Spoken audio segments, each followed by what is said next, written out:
Can you hear the rain? I can't stand the rain. That's perfect for what we're going to talk about because you just broke up with somebody and you don't talk to that person anymore because you broke up. Your relationship is over. Or maybe you do talk to that person every now and then. You might text them, they might text you. Y'all just be talking about stuff, but you're not together. Or maybe y'all not together, but y'all cool. Y'all still like hang out. Y'all might even still mess around, even though the relationship is over. It happens because that's the kind of vibe y'all got. Or maybe someone broke up with you and you don't talk and you are dealing with that. And it's not easy. What are we talking about? Mental health. Mental health after a breakup. So last video I did talk about my whole breakup story. So now let's talk about the mental health. Mental health of someone who is just trying to move on with life after a major breakup. This breakup definitely took a toll on my mental health. It's still taking a toll, and it's a challenge to move on from it. I realized that I put all of my hope for happiness in life into this relationship, into this person, and I just trusted that with my actions and everything that I was doing, my woman would always stay by my side and that I would never have to worry about her leaving me. I just trusted that she would always stand by me. I realized that I didn't talk to a lot of the friends that I had because I was changing. This relationship, it changed me a lot mentally and emotionally because I thought about the future with this person a lot, since I did put a lot of thought into the relationship and a lot of hope into the relationship. So I realized that a lot of the things and habits and the type of personality that I had to change and had to evolve into somebody better. So I like to think that it was positive changes, but mentally I felt that I was needing to evolve into a better person. So I stopped talking to some of the friends that I had, and I just felt like I needed to have a better network of friends. Mentally, I realized I did not have my girlfriend and I didn't have friends. So I was alone. I am alone. Well, not exactly alone right now because I've been making friends, but yeah, I realized that when I was in the relationship, I was okay because at least I had my girl and I was not even concerned about friends because I just had other like life goals that I was working on, still am working on. So now I'm living life and things are going better, moving along, quite fine, but with emotions and dating, that area is still something that I'm dealing with after the breakup. So I only have my daughter. So I've put a lot of my emotional energy into my child. So it's me and my daughter, me and my little girl running around doing this, doing that, eating, doing activities, having fun, hiking, going to the mall, the park, shopping, whatever it is, church. And I put a lot of energy into her, and I started to realize that's not going to work because I found myself lacking the type of emotional connection that a man has with his partner, his girlfriend, his woman, that I can't get from my child. So I realized that that's lacking for sure. I feel very incomplete without a woman in my life. So that's one part of mental health. That's another part of mental health that I'm dealing with. And also I realized that I have kind of had some struggles with my family emotionally, because mentally I am kind of in this heartbreak state that I feel like sometimes it's only me that understands it because I'm going through it. I know my baby brother, he's gone through heartbreak, but my other brother, I don't really think so. And, we're all different. We're grown-ups now. To be honest, I was a little disappointed. I kind of do feel disappointed in my brothers because they didn't really check in on me the way that I wanted them to or expected them to. I opened up to them about my situation, but they kind of just seemed to give me space. I think maybe I'm being a baby and I should just be a man and deal with it on my own. But that's how I feel emotionally. I like my brothers. I need my brothers, and they are, a major part of my support system. So the fact that they've been kind of absent and just hadn't really checked in on me, that kind of has sucked. So that's another thing that I've been dealing with. And I've just kind of been focusing on work. But also there has been some good things that have happened since the breakup. Some very positive things. I've been focusing on work, getting my little overtime in. I had recently gotten a promotion just before my breakup, so thank God, work has been going good. I've been getting overtime. I paid off my credit cards. Cannot believe that, but I finally did that last month, so I'm very, very proud of myself. And the most significant positive thing for my mental health and physical health is that I do not drink anymore, which was the main thing that caused the breakup. I do not drink anymore. The breakup happened on November 6th, and the last drink I had was like a day or two before that, something like that. I think I can't even remember now, but it was like a day or two before that. Today is May 20th, I think, Tuesday. So it's been over 6 months. I'm very, very proud of myself because I do not know how that happened, because I literally was just drinking. Like, it's crazy. So that's amazing. And I truly believe that it was supernatural, because how can somebody just go from drinking all the time and trying to quit, and then they just always are relapsing back into it. Everything that they're trying to do to quit is just not seeming to work. And then some major tragic thing like this happens. That's got to be a supernatural thing. Losing my ex, Lise, has to be related to the fact that I was struggling with quitting alcohol. So,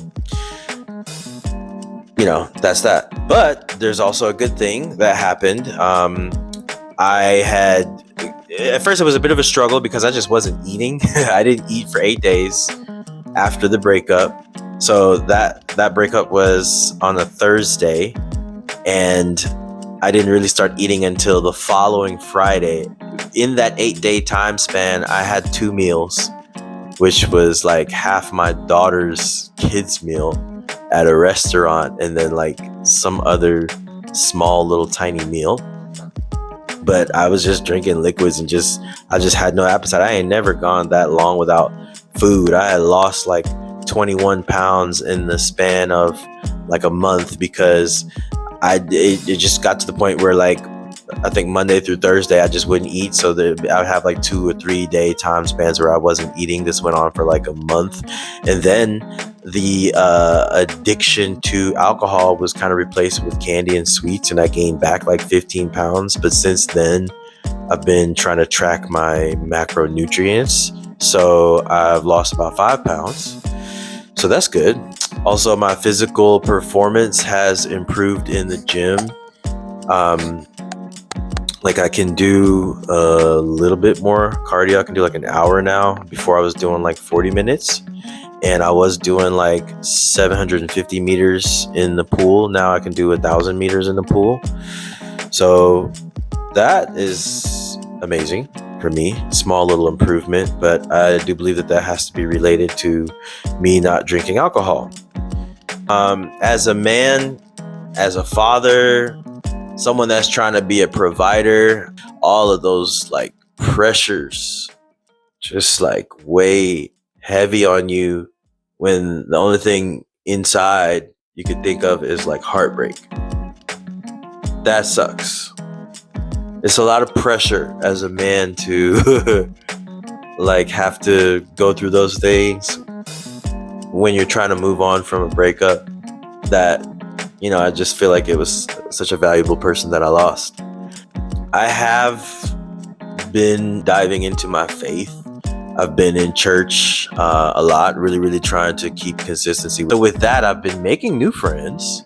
So a couple here and there, and it's been really nice because these are friends that like you can have like faith-based conversations with. But I'm always gonna be myself no matter what. But like it's kind of cool that you could talk about your faith, because I couldn't always do that in the way that I wanted with some of my previous friends. We did, but there's just always like other stuff that I just wasn't, directions I didn't want to go socially.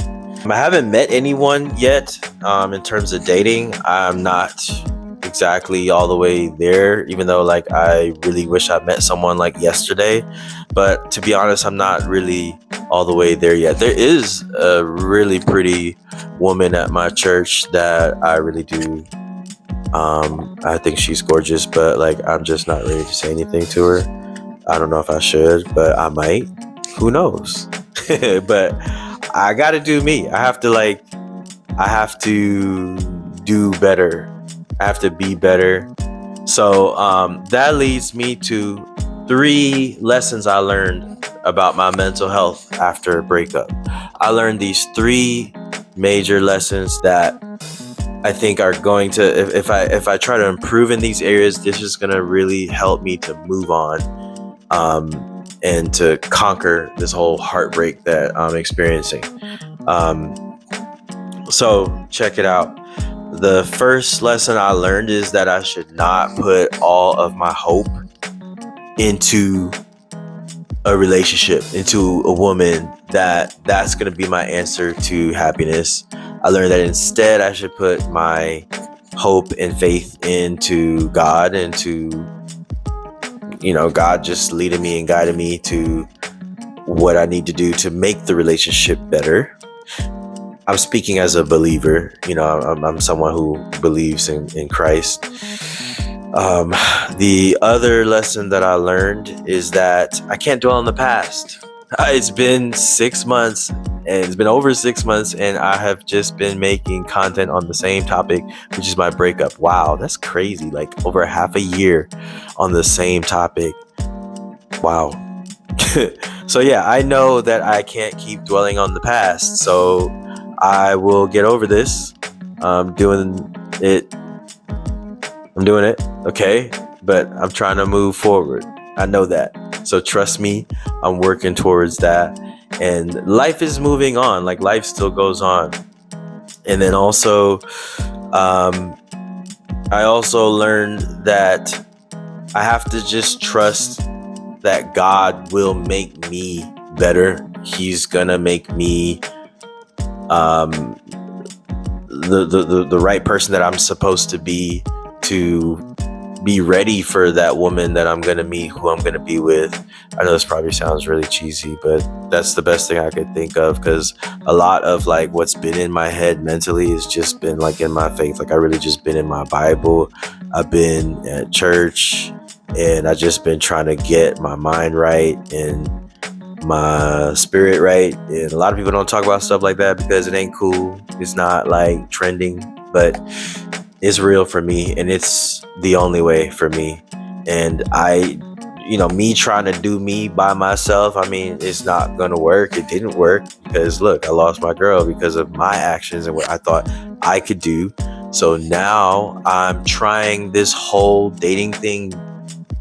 I'm trying to make an honest effort right now to really put my faith in God, and like kind of not do things the way that I feel like I want to do, but really, really try to like be led spiritually to do the right thing, to try to like seek God first, and He's gonna blah blah blah.